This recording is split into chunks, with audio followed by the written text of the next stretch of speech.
यहाँ आत्मानुशासन नामक ग्रंथ में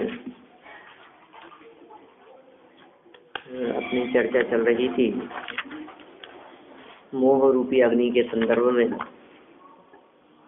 मोह रूपी अग्नि और मोह रूपी निद्रा, ये दोनों ही इस जीव को फंसा देने वाली है।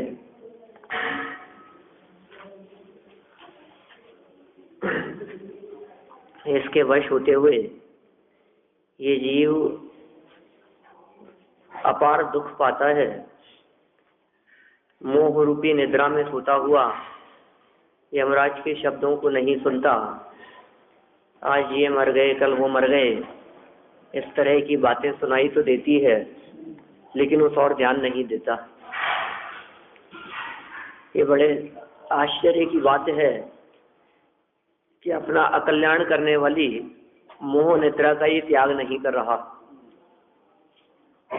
इसके वश हुए प्राणियों की कैसी दुर्दशा होती है, उसका चित्रण ये आगामी छंद में करना चाहते हैं।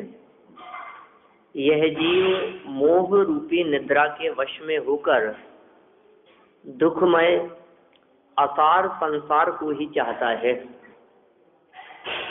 मतलब कितने आश्चर्य की बात है। जो संसार दुखमय है, असार है, जिसमें लेश मात्र भी सुख नहीं है, उस संसार को ये चाहता है।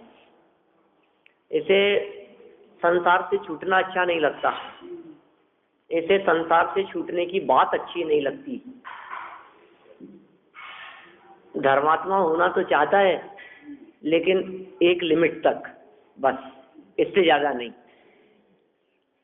बच्चों को धार्मिक संस्कार तो देना चाहते हैं, पढ़ाना लिखाना सिखाना तो चाहते हैं धर्म, लेकिन कितना? सिर्फ इतना ही पढ़ाना लिखाना सिखाना चाहते हैं कि वो चोरी नहीं करे, ऐसा गलत काम नहीं करे कि जेल में जाना पड़े, ऐसा गलत काम नहीं करे कि हमारा शर्म से सर झुका दे। ठीक है, भाई इतना धर्मात्मा हो, इससे ज्यादा नहीं। इससे ज्यादा थोड़ा सा वो पढ़ने लिखने और सुनने लगे, किसी संघ में जाने लगे, चर्चा करने लगे, प्रवचन सुनने लगे, तो फिर अपने को ऐसे लगने लगता है कि लगता है ये तो शायद हाथ से गया। तो यहाँ ये कह रहे हैं कितने आश्चर्य की बात है। जो सुख का ठिकाना है, जो शाश्वत सुख का रास्ता है, वो इस जीव को बुरा लगता है। और जहाँ वास्तव में दुख है, कष्ट है, परेशानियां हैं, ऐसा असार संसार, उसको ये चाहता है। क्यों होता है ऐसा? तो आचार्य देव ने कहा मोह रूपी निद्रा के वश होकर के ये सब हो रहा है। ये निद्रा में है, इसको होश नहीं है कि ये क्या बोल रहा है और क्या चाह रहा है, तो पता ही नहीं है इसको। विषयों को चाहने का मतलब प्रकारांतर से नरक निगोद चाहना। अब वो लोग किसी व्यक्ति से कहा जाए तुम नरक चाहते हो क्या, तो कहेगा नहीं। जैसा पंचेंद्रीय विषय चाहते हो क्या, कि हाँ। पंचेंद्रीय विषय को चाहने से तो नरक मिलता है। अब तुम कह रहे हो नरक तो नहीं चाहते, नहीं पंचेंद्रीय विषयों को चाहते हैं, तो कैसे बावले जैसी बात बोलता है कि निद्रा में है, होश नहीं है। जैसे नींद में व्यक्ति कुछ का कुछ कह जाता है तो कुछ पता नहीं होता है, ऐसी दशा इसकी दिखाई देती है कि सुख के कारण जो है वो तो दुख के कारण दिखाई देते हैं, और जो संसार असार है उसी को ये चाहता रहता है, उसे पसंद करता है। संसार को चाहने का मतलब कभी तो भोग भूमि अच्छी लगती है, कभी देवगति अच्छी लगने लगती है, और कभी परभव की बात नहीं करें तो इस भव में ही बाह्य अनुकूलताओं को चाहता रहता है।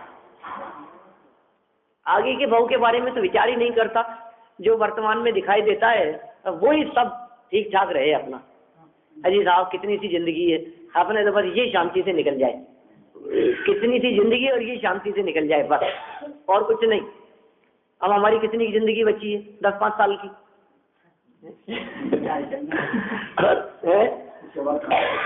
बस फिर इतना तो कम से कम शांति से रह लें। बाजी कैसा लगता है अपने को, और क्या। फिर आगे आगे से तो जो हुआ तो पता नहीं क्या है, लेकिन हम तो अभी की बात करते हैं। इसका मतलब वर्तमान में बाहरी सुख शांति को ही ये चाहता है, माने संसार को चाहता है, ऐसा कह सकते हैं। और थोड़ा सा विस्तार करें, देह को ठीक ठाक चाहता है, इसका मतलब नई देह चाहता है। देह के प्रति तन्मयता बुद्धि, देह के प्रति आसक्ति, ये शरीर ठीक बना रहे, स्वस्थ रहे सब। हम ये चाहते हैं, मरण तो सबका होना ही है, लेकिन चलते फिरते मरण हो तो ठीक है। माने हम ऐसा, हमारी तो बिल्कुल ये इच्छा है कि हम किसी को तकलीफ नहीं देवे, बिस्तर नहीं पकड़ लेवे, ऐसे बिस्तरों पे नहीं पड़े रहे। ऐसा बुढ़ापा नहीं चाहिए हमारे को, ऐसे बुढ़ापे से तो मौत ही अच्छी है। तो क्या चाहता है, देह ठीक ठाक रहे, शरीर ठीक रहे, अनुकूलता बनी रहे शरीर में, ये चाहता है। इसका मतलब क्या है कि संसार चाहता है। शरीर को चाहने का मतलब संसार को चाहना, और अपने आत्म स्वरूप की खबर होने का मतलब वास्तविक यथार्थ सुख को चाहना। तो वास्तविक शाश्वत यथार्थ परमानेंट सुख को छोड़कर ये जीव अस्थिर और जो दुखमयी है, असार है, जिसमें सुख नहीं है, ऐसे संसार को क्यों चाहता है? निद्रा के वशीभूत होकर, मोह रूपी निद्रा के वशीभूत होकर ये ऐसा काम करता है। यह बात आगामी छंद में आचार्य देव कहते हैं, वही शार्दूल विक्रीडित छंद है, 58 नंबर का श्लोक, पेज नंबर 55।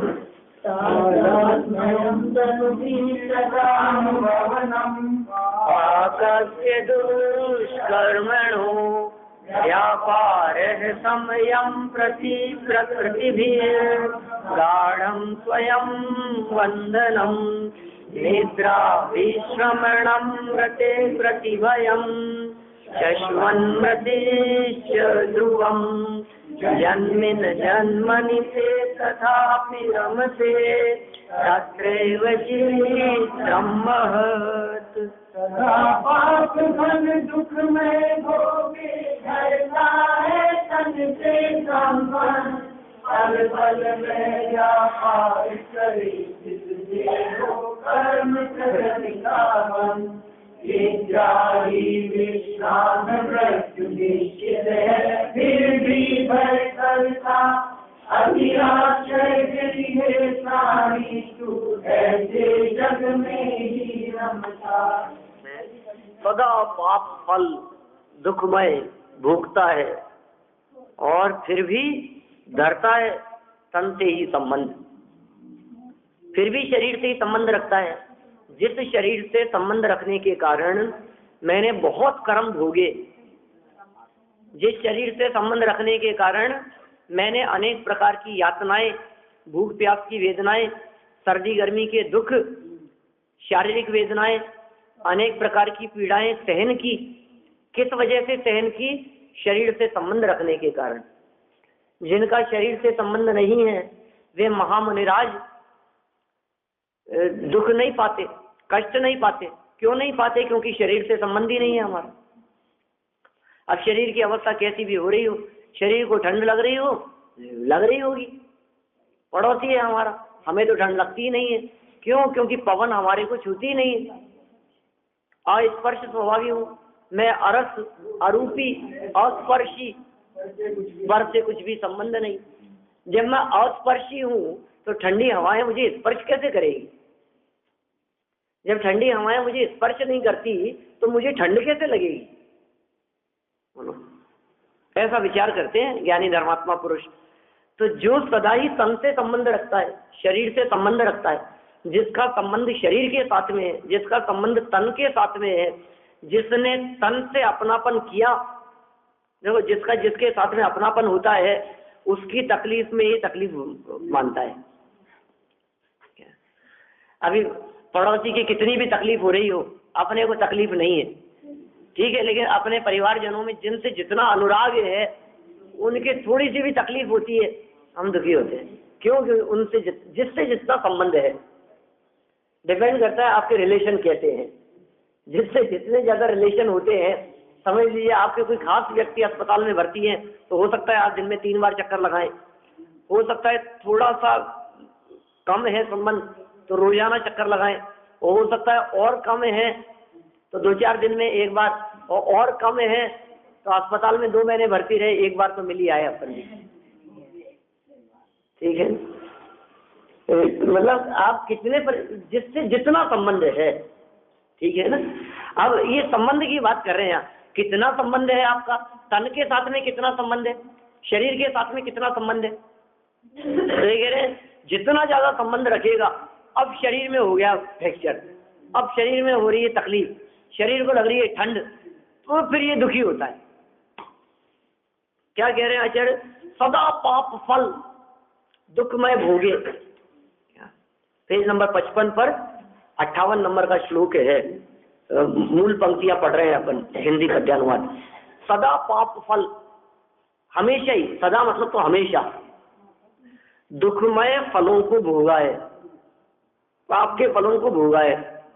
अब कोई व्यक्ति कहे कि साहब पाप के फल को क्यों भोगता रहा, बोलो ये पाप के फल को क्यों भोगता रहा आज तक, पाप का फल क्यों मिला आखिर मेरे को, तो ये कह रहे हैं धरता है तन से संबंध, शरीर से संबंध रखता है इसलिए पाप का फल भोगता है, शरीर से संबंध नहीं रखे तो पाप का फल भी नहीं भोगने को मिले। इसलिए ये शरीर तो पाप कर्म के फल को भोगने का माध्यम है। जिनके पास में शरीर नहीं है उनको तकलीफ भी नहीं है, और जिनके पास में शरीर है और शरीर के प्रति अपनापन नहीं है उनको भी तकलीफ नहीं है। लेकिन शरीर होते हुए शरीर के प्रति जो अपनापन रखते हैं, शरीर से संबंध रखते हैं, वे दुख पाते हैं। गलत व्यक्ति के साथ में संबंध है हमारा, और समस्या ये है कि जन्म से लेकर मरण तक साथ रहता है, साथ रहे लेकिन संबंध न हो। क्या साथ रहने में ऐतराज नहीं है, शरीर तो साथ रहेगा ही, शरीर को छोड़ के कहाँ जाएंगे हम। शरीर तो अनंतों के भी साथ में रहता है, लेकिन साथ में रहते हुए भी अनंत सुख का उपभोग करते।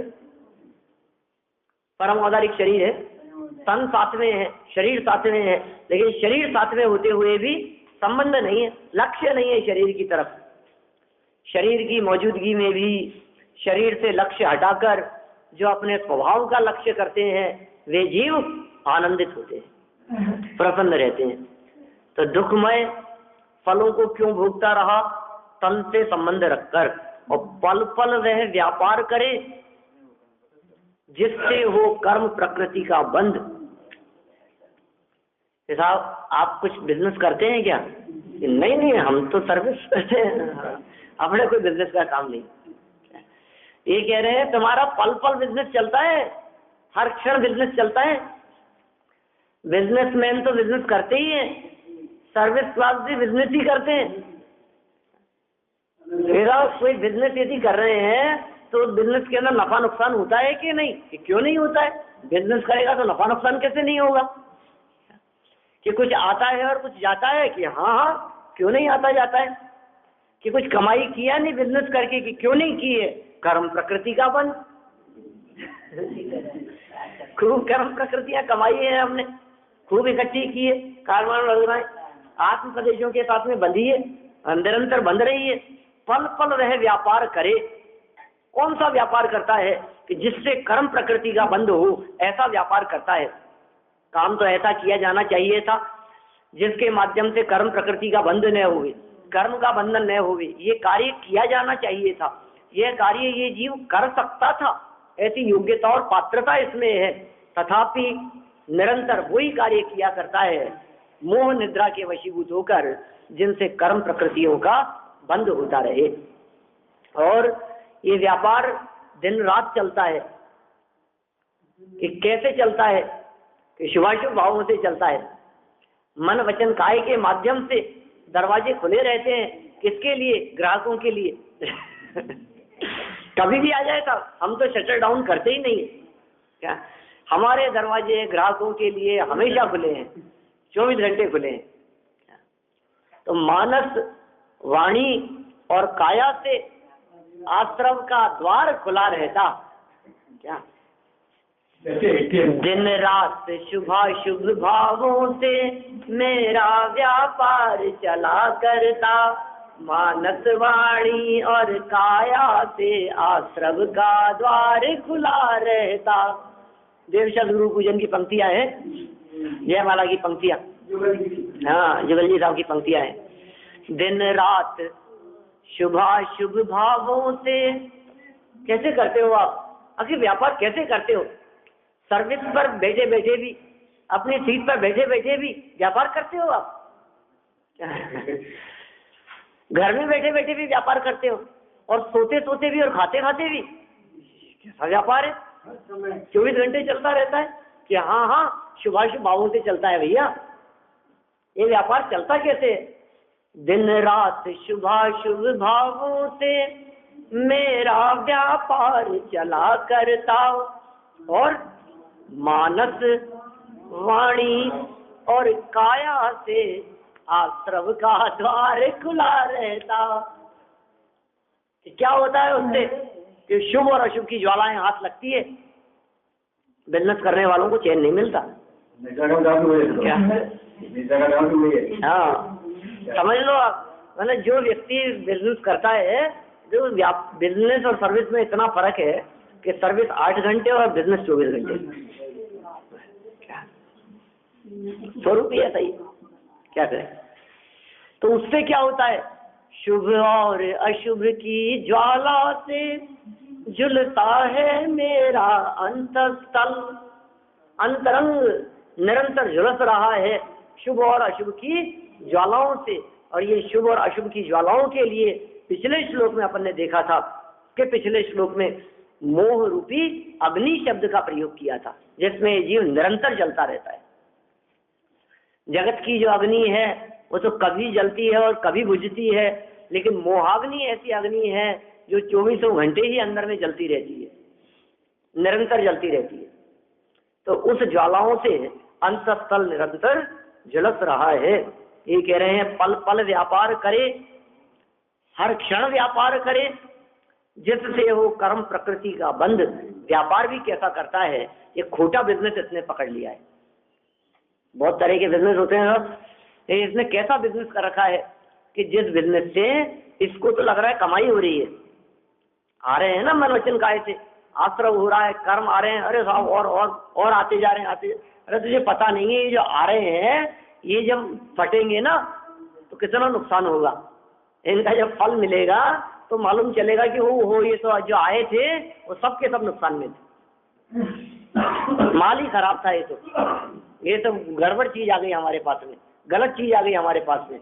ऊपर से अच्छा लग रहा था और अंदर से जब इनका फल मिला तो अपार दुख और वेदना के अलावा कुछ हाथ नहीं लगा। निद्रा ही विश्राम है और मृत्यु निश्चित है, फिर भी भय करता है। अति आश्चर्य है कि हे प्राणी, ऐसा जानकर भी तू ऐसे जग में ही रमता है। ऐसा जानकर के भी तू इस जगत में ही रम रहा है, जगत में ही रच पच रहा है। देखिए अर्थ करते हैं इसका।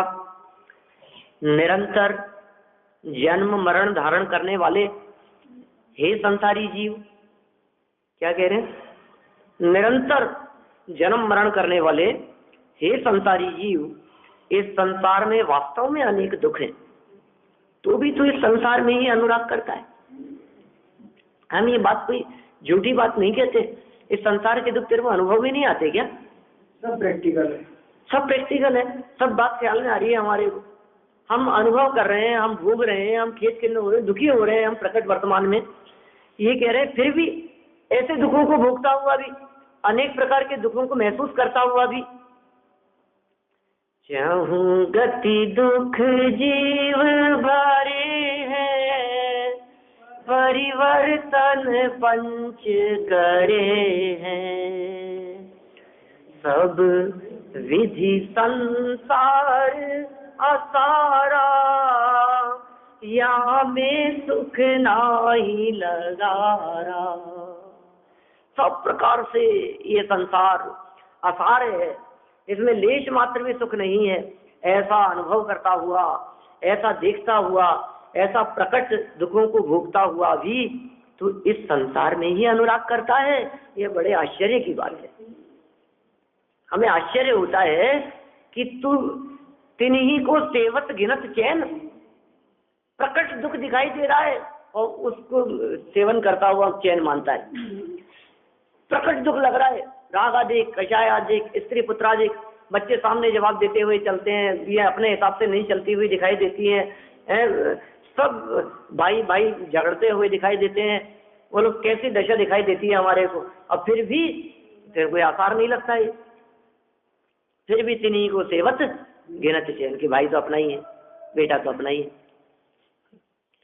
तिन्हीं को सेवत, उन्हीं का सेवन करता हुआ चैन मानता है। ये बड़े आश्चर्य की बात है कि ये सब बातें प्रकट दिखाई देते हुए भी तू उनके बारे में गंभीरता से, गहराई से विचार क्यों नहीं करता? ऐसी बातें दिखाई देते हुए भी तेरे हृदय में आखिर वैराग्य भाव उत्पन्न क्यों नहीं होता है? ये बात समझ में नहीं आती है हमारे को।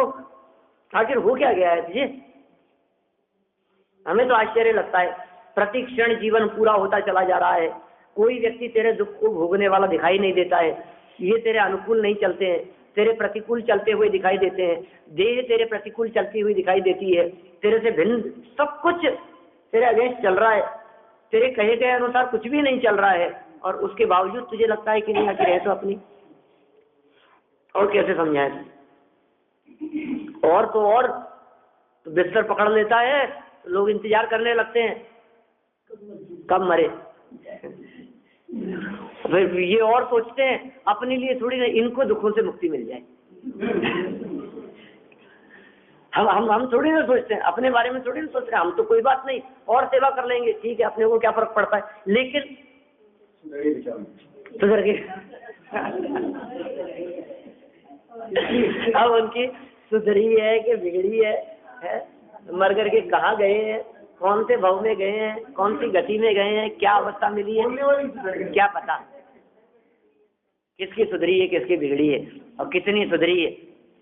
इस पर भाव में जाकर के वही भोग रहे हैं। हम तो ये कह रहे हैं ये तो दिन रात माला जपता रहता है, कब पीछे छूटे। बोलो, राजगद्दी मिल जाए किस लिए? पिताजी मरे तो मैं राजा बनूं। बोलो, ऐसा सोचता है। कमरा ही खाली होता है, देर में रहते हैं वो कमरा ही खाली होता है। देखो जबरदस्ती जगह रोक करके बैठे।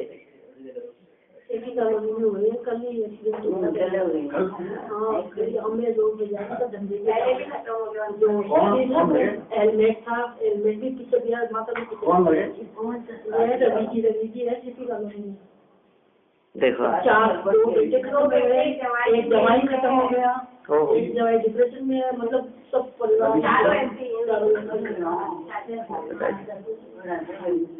बेटे पहले खत्म हो गए, जवाई खत्म हो गया, छोटा बेटा पहले खत्म हो गया, बड़ा बेटा अब खत्म हो गया, जवाई खत्म हो गया, एक जवाई डिप्रेशन में, एक जेल में बैठा है।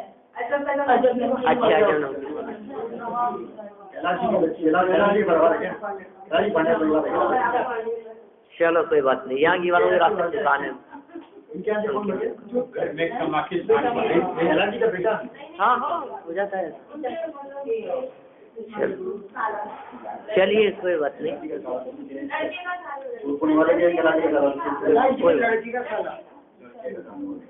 देखो आप 55 नंबर का पेज है। हम तो ये कह रहे हैं कि आज वो चले गए, कल वो चले गए हैं, वो भी चले गए, अरे कल तो मिले थे। ये पिछले जन्म में अपन ने ऊपर ही ऊपर, देखो इसी पेज पर ऊपर ही ऊपर लाइनें पढ़ी थी अपन ने, क्या आज ये मर गया, आज वे मर गया। इस प्रकार यमराज के वादित्रों के तीव्र शब्द निरंतर सुनने पर भी मोह निद्रा को नहीं छोड़ता। क्या यमराज की आवाजें हैं ये जो चर्चाएं चलती हुई दिखाई देती है, ये आवाज किसकी है? ये कौन लेकर के गया है? यमराज की आहट सुनाई नहीं देती आपको? मृत्यु दिखाई नहीं देती? देते हुए भी, दिखाई देते हुए भी बड़े आश्चर्य की बात है। देखिए वापस अर्थ की तीसरी लाइन, जरा इन दुखों का विचार तो कर। हम नहीं कह रहे, तुम स्वयं ही इन दुखों का विचार तो कर कि जिस शरीर से तेरा संबंध है वह महाक्लेश का कारण है। सर दर्द हो रहा है, अब सर ही नहीं है तो सर दर्द करेगा। बोलो, घुटने दर्द कर रहे हैं, अब घुटने ही नहीं है तो घुटने दर्द कैसे होंगे? मुनिराजों की कमर दर्द करती है कि नहीं करती है? कमर तो है लेकिन कमर को अपना नहीं मानते, तो संबंध नहीं रखते, तो कमर दर्द से कोई मतलब नहीं है उनका। जिस शरीर से तेरा संबंध है वह महाक्लेश का कारण है। तू सदा एक देह को छोड़कर दूसरी देह धारण करता है। ये काम है। ये क्या काम करता रहा? देह धारण करने का काम रहा है। देह छोड़ना और देह धारण करना, फिर नया शरीर प्राप्त करना, फिर पुराना छोड़ देना। निरंतर इसी इसमें लगा हुआ है। जन्म मरण के चक्कर में लगा है और निरंतर पाप कर्म के फल रूप दुख को भोगता है। कब भोग रहा है? निरंतर भोग रहा है। तू प्रति समय कर्म प्रकृतियों से बंधने का ही व्यापार स्वयं करता है। तो कहता है कि कर्म प्रकृतियां बंद क्यों रही है? कि तू शुभाशुभ का परिणाम करता है, इसलिए कर्म प्रकृतियां बंधती है। तो शुभाशुभ परिणाम करना बंद कर देवे तो कर्म प्रकृतियां बंधना भी बंद हो जाए। कि हमने ऐसे क्या पाप किए? कि पाप तो हमने ही किए। देखो आप ऐसा मत कहो। लोग ऐसा कहते दिखाई देते हैं, हमने क्या पाप किए, समझ में नहीं आता। हमने तो कोई ऐसे पाप ही नहीं किए, हमारे ऐसे कर्म का उदय क्यों आता है? ये कह रहे हैं भैया तेरे ही किए हुए हैं, किसी और के किए हुए नहीं है। स्वयं के किए हुए भोगने में आते हैं। स्वयं के किए हुए कोई भोगता है? स्वयं की जो हाँ, तो प्रति समय कर्म प्रकृतियों से बंधने का व्यापार स्वयं करता है। कोई दूसरा तुझे बांध लेता हो ऐसा नहीं है। और यहाँ बेईमानी नहीं चलती है, यहाँ रिश्वत नहीं चलती है। बांधना था किसे और बांध देवे किसे, सजा मिलनी थी इसको और सजा दिलवा दी उसको, ऐसा अन्याय यहाँ नहीं है प्रकृति में। ये वस्तु व्यवस्था ऐसी है। निद्रा आने पर विश्राम करता है। काल से डरते हुए भी निश्चित रूप से मरण को प्राप्त करता है। कितना भी डरने से क्या होगा?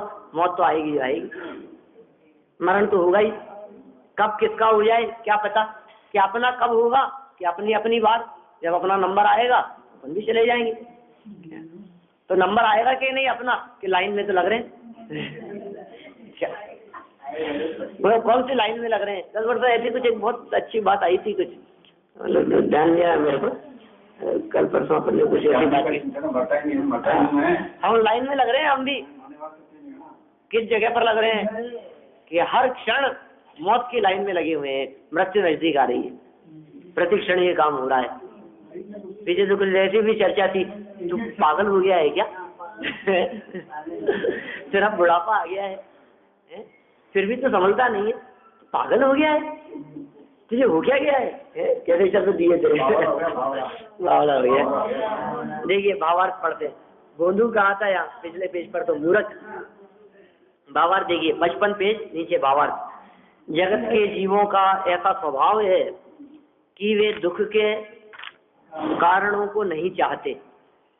बोलो, ये जगत के जीवों का स्वभाव ऐसा दिखता है, दुख के कारणों को चाहते नहीं है।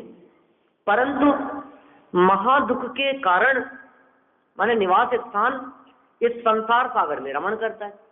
दुख तो चाहता नहीं है और दुख के कारण रूप संसार सागर में ही रमण करता रहता है। अब ये मूर्ख है, कहता है दुख तो नहीं चाहिए मेरे को, लेकिन क्या करूं? तो दुखी हो रहा है तो हटता क्यों नहीं है यहाँ से, बचता क्यों नहीं है? कि बैठा बैठा बस रोने के अलावा कुछ काम, जैसे छोटे बच्चे होते हैं ना, मान लीजिए 1.5 साल का बालक है कोई, और छत जल रही है, गरम गरम धूप है, तो वो धूप में उसमें गरम गरम जमीन पे पाँव रख दिए, अब पैर जले तो रोने लग गया और हटता नहीं है। उसको इतनी समझ नहीं है कि यदि मेरे पैर जल रहे हैं तो मैं इधर दौड़ करके इधर छाया की तरफ चला जाऊं। ऐसा होता है ना, देखा होगा सबके घरों में छोटे छोटे बालक सबने देखिए।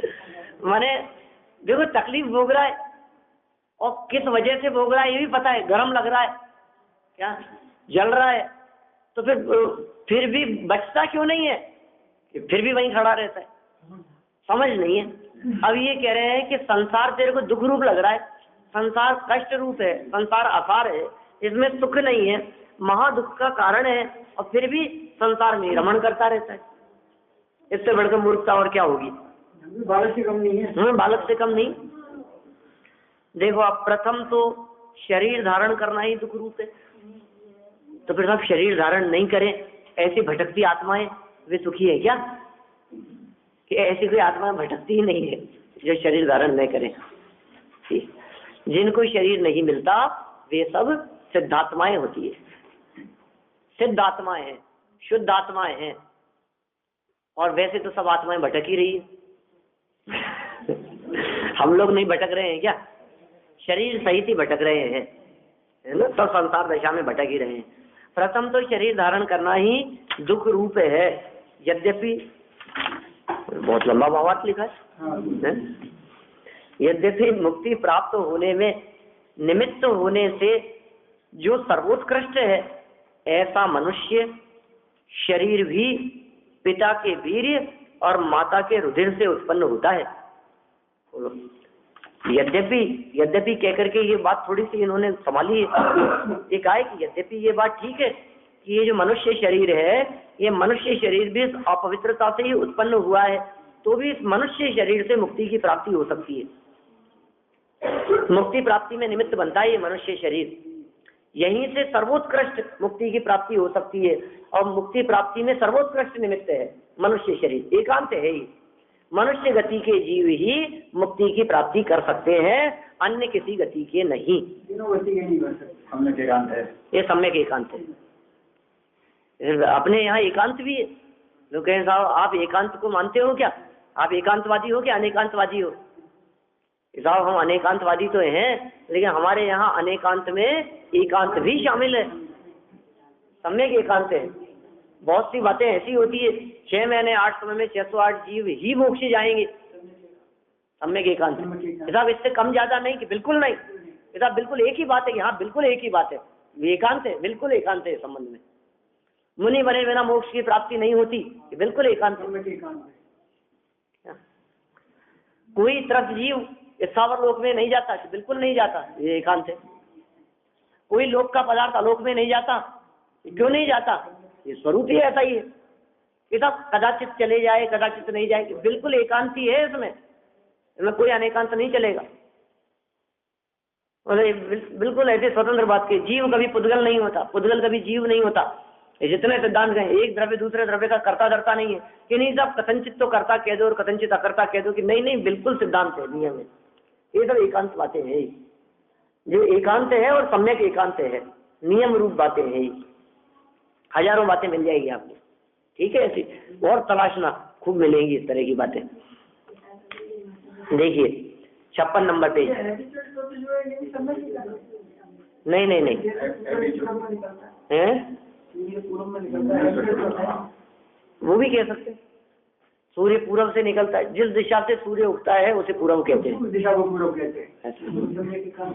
हाँ समय एकांत ही है, कभी पश्चिम से नहीं उगता।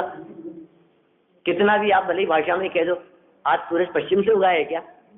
क्या कभी कभी दर्शन होते हैं तो कुछ भी आप कथन में भले कह दो, लेकिन सच्चाई यही है, वो एकांत ही है, उसमें अनेकांत नहीं। दिशा को पूर्व कहते हैं। हाँ देखिए महाअशुचि रूप के दुखों का वर्णन कर रहे हैं, ये प्रत्यक्ष दिखा रहे हैं इन दुखों को। महाअशुचि, अशुचि माने अपवित्र, उस गर्भ में 9 माह तक उल्टे मुंह होकर रहते हुए, तीव्र गर्मी सहन करते हुए अनेक दुख सहने पड़ते हैं, सहने पड़े हैं, हमने सहे हैं। कोई ऐसा नहीं है जो उन दुखों को सहे बिना यहाँ आ गया हो। सबने ये दुख भोगे हैं भाई। और कैसे? उल्टे मुंह होकर, तीव्र गर्मी सहन करते हुए, बंद होकर। मैं तो कई बार कहता हूँ, आप कितना याद है आपको, कब कही थी, अभी तो इन दिनों तो याद नहीं है। कुछ ऐसी व्यवस्था कर दें, आप कल्पना करें, आप वो फ्रिज में बंद कर दें, आप हाथ में हिला सकते।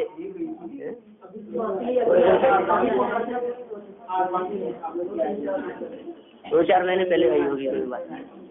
बंद कर दें आप चिंता मत कीजिए, खाने पीने की सारी व्यवस्था होगी, आहार निहार की बिल्कुल बराबर सब व्यवस्था रहेगी अंदर। लेकिन बस इतना है कि आप वहीं रहेंगे अंदर ही, आप निकल नहीं सकते हैं। कितनी देर रह सकते हैं आप? बिल्कुल फिक्स ऐसा सांचा बना देंगे जिसके अंदर आप हाथ पांव हिला नहीं सकते, बिल्कुल नहीं। 10 मिनट, अरे 10 सेकंड यदि रहता है तो हाथ पांव दर्द करने लग जाते हैं, बिना हिले डुले। और बच्चे चेचू कर देते हैं ना। 10 मैंने वैसे भले ही हम बैठे रहे। 1-2 महीने के बच्चों के मालिश करने वाली आती है, बिल्कुल पैक करके बांध देती है कपड़े से। हाँ, ये देखिए क्या कह रहे हैं, ये ऐसे अपार दुख सहने पड़ते हैं भाई। गर्भ से निकलना भी महादुख रूप है। बाल्य अवस्था में अति अज्ञान दशा होने के कारण कुछ शुद्ध नहीं रहती है, बालपने में ज्ञान न लियो, ऐसी पंक्ति है। वो आगे कहेंगे वो बात। अभी तो कह रहे हैं ज्ञान नहीं था, समझ नहीं थी, चाहे जो चीज खा लिया, चाहे जहाँ रह लिया, कुछ भी उल्टा सीधा। मान लीजिए आप मलमूत्र आदि कर दिए हैं तो उन्हीं में पड़ा है, गंदगी में पड़ा है, उसी में हाथ सने हैं और वो ये हाथ मुंह में भी चले जाएं, बोलो कुछ होश नहीं है, बिल्कुल भी कुछ अता पता नहीं है। कागज हो, गंदगी हो, गंदे कपड़ा हो, कुछ भी जो हाथ में आ गया, मुंह में चला गया, कुछ विचार विवेक नहीं है, समझ नहीं है। जितना ध्यान नहीं रहता उतना बढ़ता रहता है, जब ध्यान हाँ, बंद हो जाता है। देखो बाल्य अवस्था में अति अज्ञान दशा होने के कारण कुछ शुद्ध नहीं रहती, और यौवन अवस्था में काम, क्रोध, लोभ, मान, माया, मोह आदि अनेक विकारों से सदा आकुलता बनी रहती है। बाल्य अवस्था में तो समझ नहीं थी, और समझ था तो काम आदि हो गया, क्रोध, लोभ आदि आदि हो गए, मान कषाय आदि हो गई, अपने यश प्रतिष्ठा सम्मान की सोचने लगा, बाहर में वस्तुओं के संग्रह की सोचने लगा। नहीं, पिताजी की कितनी भी संपत्ति हो, अपने दम पर अपना अलग बिजनेस होना चाहिए। हम भी तो कम से कम गए, हमने भी हमारे जीवन में कुछ किया है, फिर मूर्ख उसी को संभाल लेना जो संभाल रहे नहीं, अपन भी कुछ ना कुछ अपनी योग्यता प्रदर्शित करने का हमें अवसर मिला है। हम कोई अयोग्य थोड़ी ना, हम पिताजी का बिजनेस क्यों करेंगे, हम नया बिजनेस शुरू करेंगे अपना, और फिर जीरो से शुरू करता है और उसके बच्चे उसको रिजेक्ट कर देते हैं। कैसी दशा है, ये सब हावी रहते हैं और इससे सदा आकुलता बनी रहती है। और वृद्धावस्था की तो बड़ी हालत खराब है भैया। वृद्धावस्था में शरीर अत्यंत शिथिल हो जाता है, शिथिल नहीं, अत्यंत शिथिल, अर्ध मृतक तम, ऐसे शब्दों का प्रयोग किया दौलत राम जी ने। अर्ध मृतक तम बूढ़ापनो, मरा तो नहीं है और मरे से कम नहीं है। खुद की हाँ, खुद के चेहरे पे बैठी हुई मक्खी खुद नहीं उड़ा सकता। दशा ही ऐसी है वृद्धावस्था की, सबकी ऐसी, जिनकी वृद्धावस्था आती है सबकी ऐसी दशा होती है। आपको यदि कदाचित ऐसे लगे कि नहीं था हमारी देखो वृद्धावस्था तो आ गई लेकिन ऐसी दशा नहीं हुई, कि बात मत करो, अभी कल का भरोसा नहीं है अभी कुछ भरोसा नहीं है। बहुत बुजुर्गों को देखा है, सबने देखा होगा, बहुत चेहरे दिमाग में आते हैं जो मतलब बिल्कुल हट्टे कट्टे, बिल्कुल 80 साल की उम्र तक, लेकिन फिर अंत समय में कैसी दशा हुई उनकी, ऐसे बहुत चेहरे दिखते हैं निगाह में। उठा बैठा नहीं जाता है, कोई सब अव्यवस्था, वेदना, परेशानी, और निरंतर ये कामना करते हुए दिखाई देते हैं, हे भगवान अब तो उठा ले तो ही अच्छा है, हे भगवान अब तो उठा लो। और भगवान उठाने के लिए आएंगे, उठना तो तुझे ही पड़ेगा, थोड़ी हिम्मत करके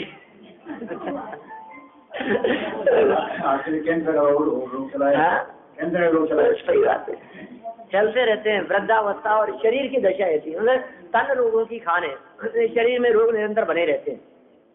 हजारों रोग है शरीर में, कब कौन सा रोग प्रकट हो जाए। सुप्त अवस्था में तो हजारों करोड़ों रोग इस शरीर में बने हैं, जो जागृत नहीं है, जो प्रकट नहीं है। अब कौन सा रोग कब प्रकट हो जाए हमें कुछ पता नहीं।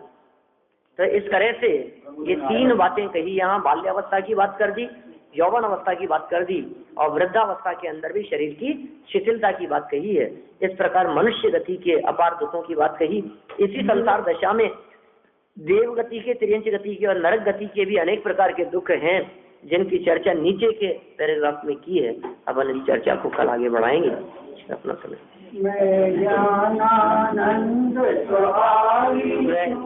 कल नहीं हूँ, परसों बैठेंगे जवाहर नगर मंदिर।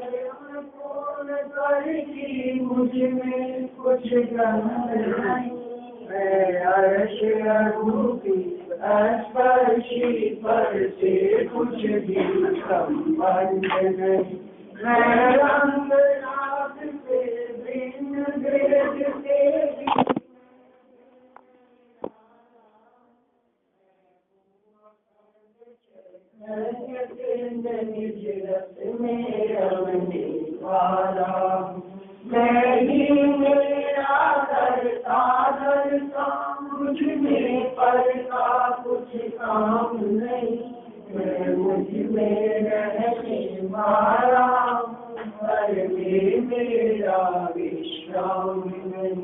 मैं शुद्ध बोध अविरोध परिणति से अतवारी हूँ, आत्मानुभूति के साथ तत्व में ज्ञानानंद सवारी, मैं ज्ञानानंद सवारी हूँ, मैं ज्ञानानंद सवारी। कल जवाहर नगर मंदिर में है कल का कार्यक्रम सुबह 8 बजे से, तो यहाँ आना संभव नहीं हो पाएगा। 2-3 दिवसीय कार्यक्रम था वहाँ जवाहर नगर में मंदिर में। वो आचार्य विमल सागर जी के समाधि के अवसर पर माता जी के सानिध्य में 3 दिवसीय कार्यक्रम रखा था। तो मृत्यु महोत्सव और समाधि मरण इस तरह के टॉपिक के ऊपर कई विद्वानों को बुलाया है, तो मुझे भी वहाँ बुलाया है। तो उद्बोधन होगा वहाँ 20-25 मिनट आधे घंटे का, तो यहाँ आना संभव नहीं।